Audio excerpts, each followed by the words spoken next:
Hello dear students. तो आज की इस वीडियो में हम करेंगे हमारी हिंदी व्याकरण का भाग, जिसमें आज हम पढ़ेंगे पत्र लेखन के बारे में, लेटर राइटिंग।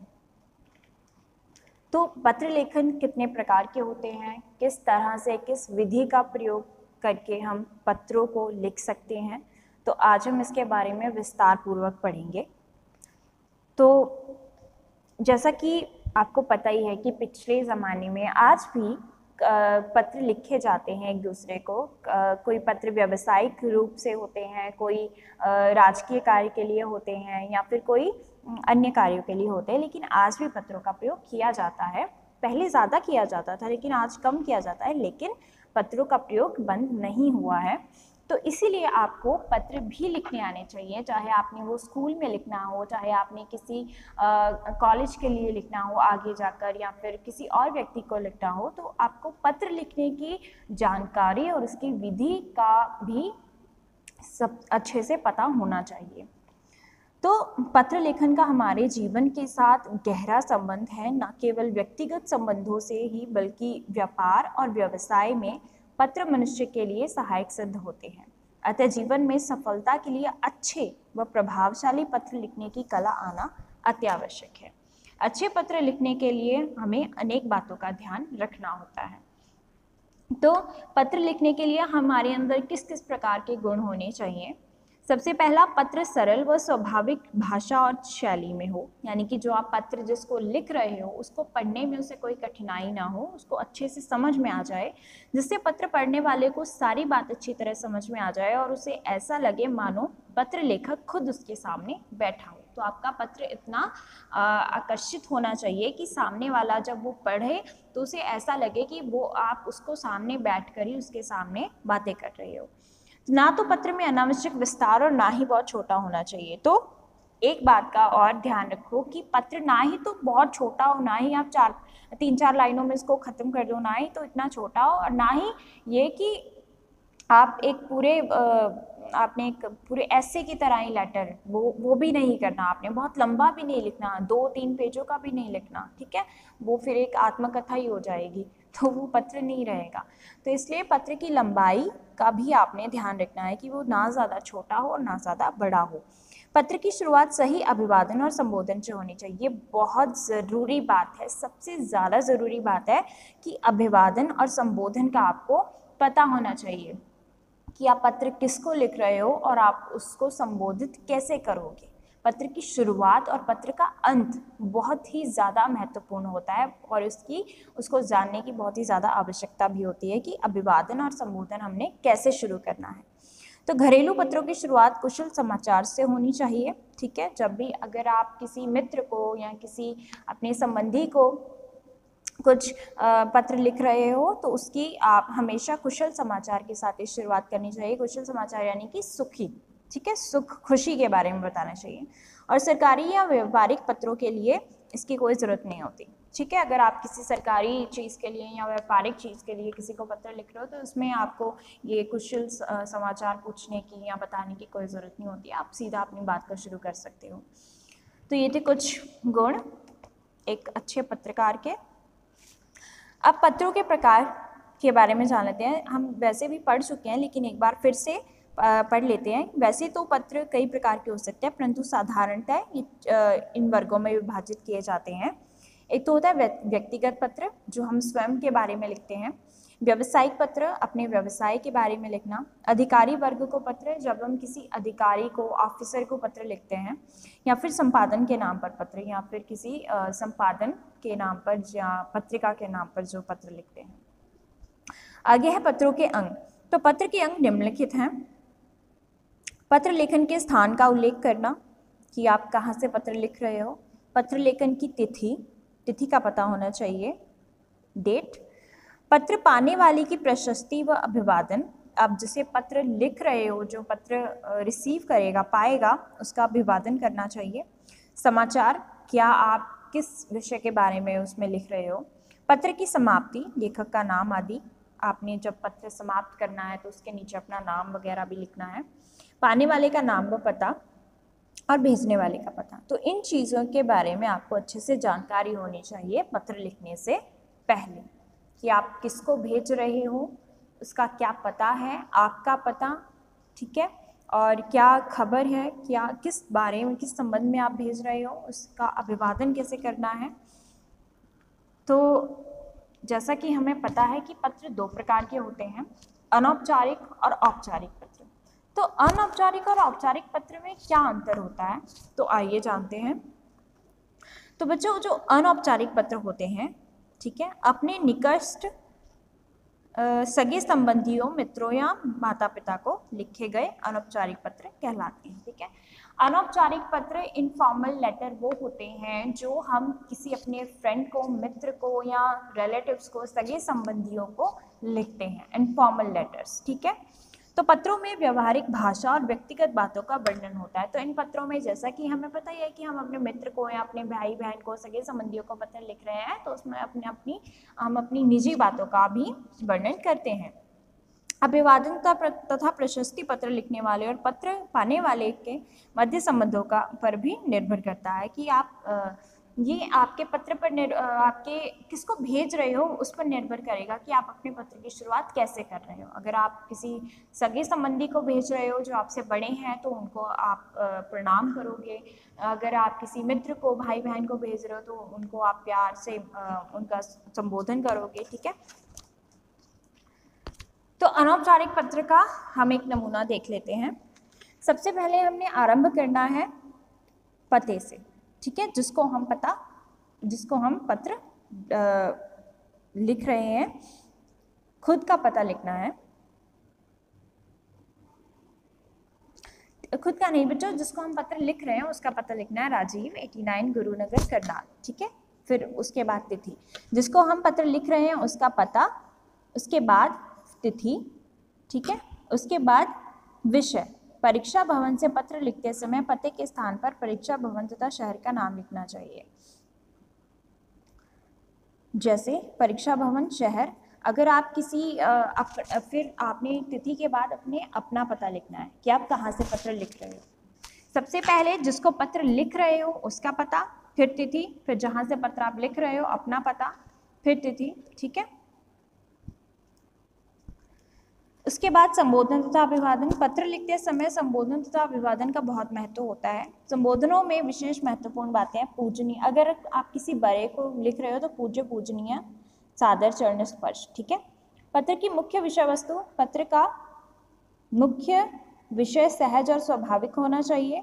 विषय के आरंभ में परिवारजनों का हालचाल पूछना चाहिए। अंत में उनके लिए उचित आदर व स्नेह प्रकट करना चाहिए। अंत में पत्र में बाईं और पत्र भेजने वाला अपनी अवस्था के अनुकूल, बाईं ये हो गई, ठीक है, ये बाईं लेफ्ट साइड, दाईं राइट साइड, तो बाईं ओर हमें अपने पत्र का अंतिम चरण लिखना चाहिए, ठीक है। जैसे हस्ताक्षर हो गया या नाम अपना हो गया, आपका प्रिय पुत्र या आपका अनुज या आपका भवदीय, तुम्हारा अभिन्न मित्र, इस प्रकार। तो ये तो थे अनौपचारिक पत्र। अब उसके बाद औपचारिक पत्र क्या होते हैं? Formal letters. ऐसे पत्र उन व्यक्तियों को लिखे जाते हैं जिनसे हमारा व्यक्तिगत संबंध नहीं होता, कोई भी हमारा रिलेशन नहीं होता। इन पत्रों में कथ्य ही मुख्य होता है और सूचनाओं तथा तथ्यों को महत्व दिया जाता है, ठीक है।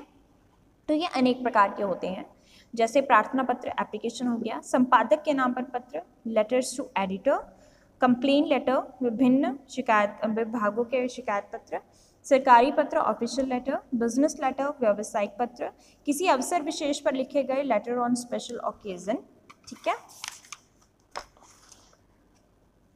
तो इसका हम एक देख लेते हैं, इसकी शुरुआत कैसे करनी है। आरंभ में हमने पृष्ठ के बाईं ओर लेफ्ट साइड लिखना है सेवा में, ठीक है, किससे संबंधित है, विभाग या शहर या जिससे भी आप लिख रहे हो। विषय संक्षिप्त रूप में लिखना है, उसके बाद संबोधन करना है। आपने ऑफिशियल लेटर अपना जिस भी जो फॉर्मल लेटर है, औपचारिक पत्र है, जिसको भी लिख रहे हो उसको संबोधित हमने हमेशा ऐसे ही करना है, महोदय या महोदया, मान्यवर, ठीक है, या माननीय।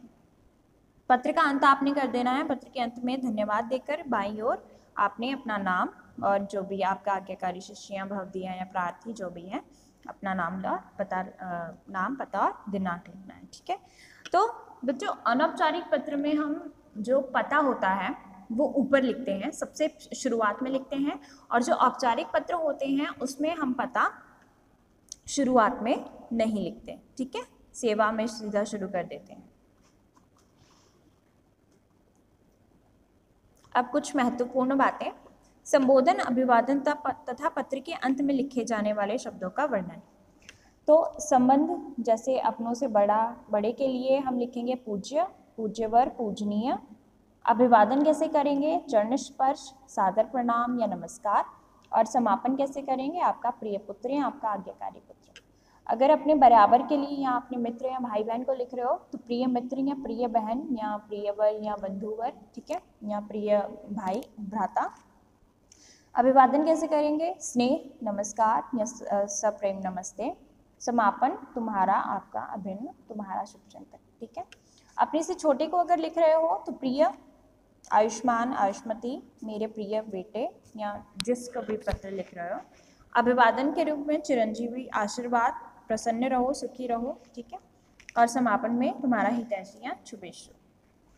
औपचारिक पत्र में आप संबंधित लिखते हो या फिर प्रधानाचार्य को, अध्यक्ष को, अधिकारी को, महोदय को, पुस्तक विक्रेता को या प्रकाशक को, तो उनको संबोधन कैसे करोगे?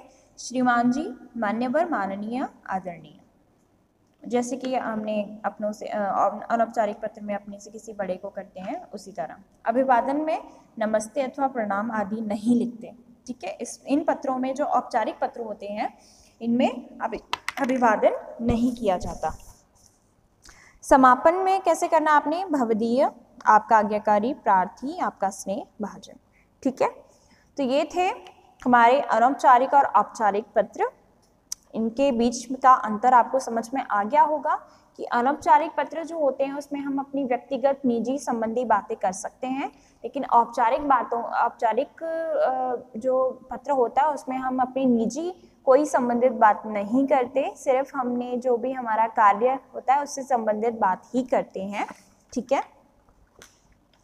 तो जैसे हम एक यहाँ पर पत्र है, अनौपचारिक पत्र है, वो पढ़ लेते हैं, जिसमें अपने मित्र को पत्र लिखकर इंटरनेट के प्रयोग से होने वाले लाभ और हानियों पर प्रकाश डालिए।